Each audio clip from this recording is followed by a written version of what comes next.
जगदीशपुर में कुछ जवानों ने हमको रोका। ये था कि हम जवान कुछ आपके साथ तबादले ख्याल करेंगे। उन जवानों को किसी बड़े सियासतदान ने आंखें दिखाई थी कि ज्यादा मुसलमानों के बच्चों के पढ़ाने की बात मत करो, वरना लाल दरवाजे में डलवा दूंगा। हमारे बच्चे कुछ सूरत, कुछ कोलकाता, कुछ दिल्ली रहते। बच्चों ने फोन किया, मैंने कहा उस शोरमा को कह दो कि रईसुल कलम की एक छोटी सी छेनी आ रही है,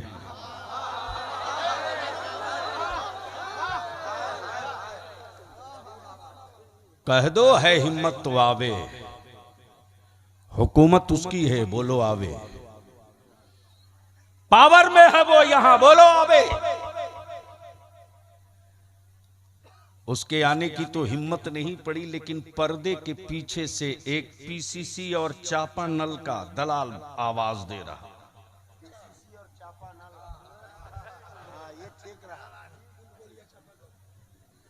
दिलबर बाबू, किस कदर लानत और शर्म आती है ये बात कहते हुए हमें। मेरी कौम ने अब तक लोगों को सत्ता दिया, लेकिन मांगा तो न स्कूल मांगा, न कॉलेज मांगा, न यूनिवर्सिटी मांगा। इन हुक्मरानों को वोट देने के बाद मेरी कौम एक चापाकल, एक तालाब मांगती है। मैं पूछता हूं, क्या तू तालाब में अपनी नस्लों को डुबाने के लिए तालाब मांगा?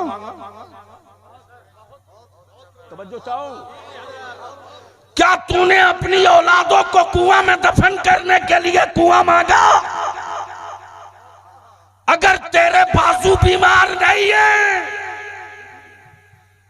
तो अपने खेत की मिट्टी काट के पानी निकाल। जमाने के कुआं पर अब भरोसा मत कर, केमिकल के दौर में कुछ भी हो सकता है। अब तू जमाने से कुएं की खैरात मत मांग। अगर तूने वोट दिया है किसी को तो छाती पर चढ़ के गट्टा पकड़ के मांग। मुझे पीने का पानी नहीं चाहिए, हमें प्यास लगेगी तो करबला याद करके दिल बहला लूंगा। मुझे अपनी नस्लों को जिंदा रखने के लिए हमें स्कूल चाहिए, कॉलेज चाहिए, यूनिवर्सिटी।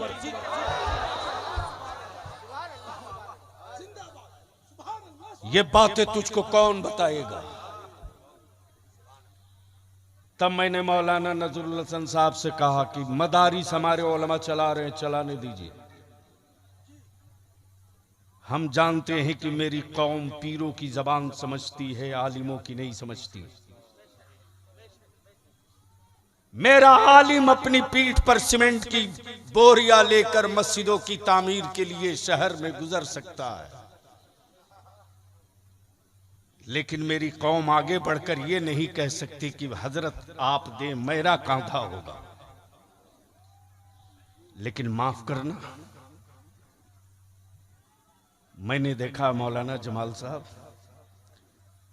कि अपने बाल बच्चों को छोड़कर मजदूर की तरह लोग न जाने कहां कहां लगे हुए हैं किसी की हवेली बनाने में। लेकिन यह भी बलियावी जानता है कि जन्नत की चाबी बेचने वालों, तवज्जो चाहो, जन्नत की चाबी बेचने वालों, तुम्हारी अपनी खुद की कोई पक्की नहीं है, लेकिन बांटे जा रहे हो। मिसबाई साहब, मैं भी चाहता था एक जन्नत खरीद लूं, लेकिन सोचता हूं कोई बहलोल दाना मिले जब तो खरीदूंगा।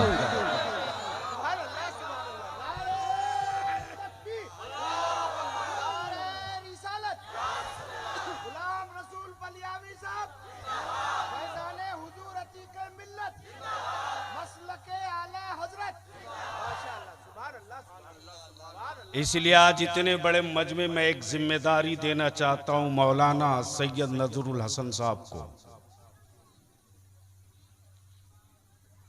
अगर पैरों में कांटा चुभने का खौफ हो तो मेरा शरीके सफर मत बनिएगा। हम अपने उलमा से कहते हैं कि अगर कांटों के चुभन से खौफ ज़दा हो तो बाहर मत निकलो। हां, अगर कील पर दौड़ने की तमन्ना हो तो चलो रईसुल कलम की राह चल पड़ते। हमने कहा है इनसे कि इस पूरे इलाके में हमारे बच्चों की पोजीशन देख लीजिए, बेटियों को देख लो। बड़ी मुश्किल से 5-10 गांव में मिला दो तो शायद 25-30 बच्चे हाई स्कूल पास मिलेंगे। बोलो सही है कि गलत? अरे जोर से बोल ना। माफ करना, यह कड़वा सच है।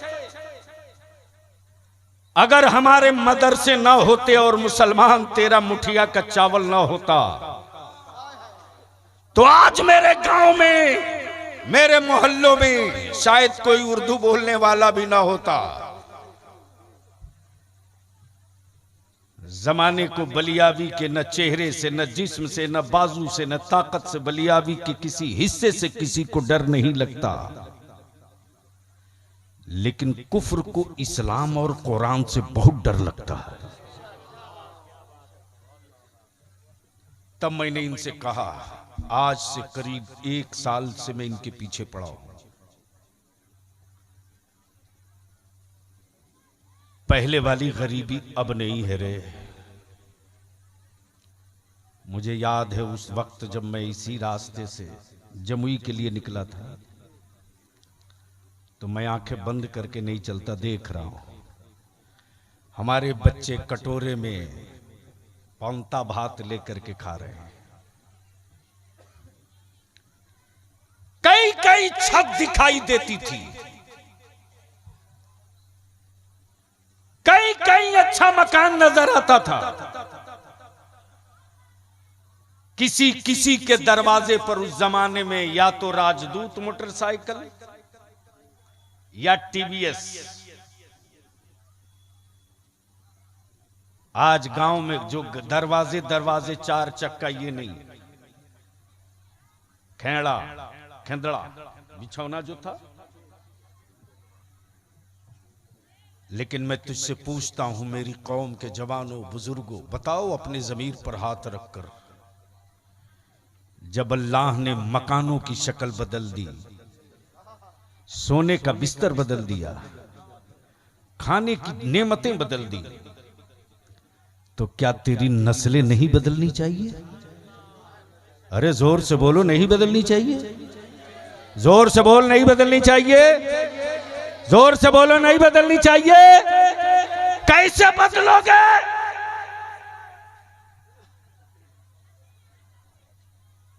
क्या बोला? ताकत से। इसी किस्म का भेड़ा लोग बना के मेरी बच्चों को रखना चाहते। बेटे, कागज से नस्लें नहीं बदलती, मेरे लाल कलम से नस्लें बदलती हैं। तब मैंने इनसे कहा कि एक इदारा, एक स्कूल ऐसा हो जहां मजहब के साथ हम 10+2 से आगे बढ़ करके अपने बच्चों को state service commission, Jharkhand police, Bihar police, NEET की तैयारी, कभी भी ख्वाब देखो तो छोटा मत देखो, बड़ा देखो। और कभी भी घर बनाओ तो 25 साल देखकर मत बनाओ, कम से कम 200 साल देखकर बनाओ। जब ये विजन होगा, पेड़ आज लगाओगे तो कल ही इसका फल नहीं मिलेगा। दिलबर बाबू, ये आखिरी बात कर दो। मौलाना जमाल साहब, आदमी के लगाए हुए पेड़ों से फल निकलता है, बंदर के लगाए पेड़ों से कभी फल नहीं निकलता। अब आप कहेंगे क्यों?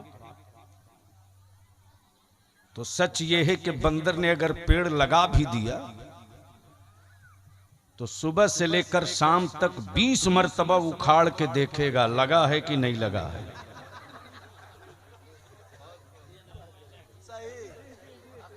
मेरी बात समझ में आ रही है तेरे को?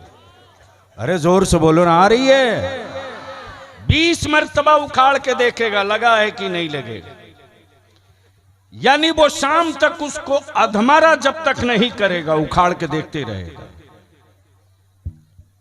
इस किस्म के लोग हमारे मुआशरे में भी हैं।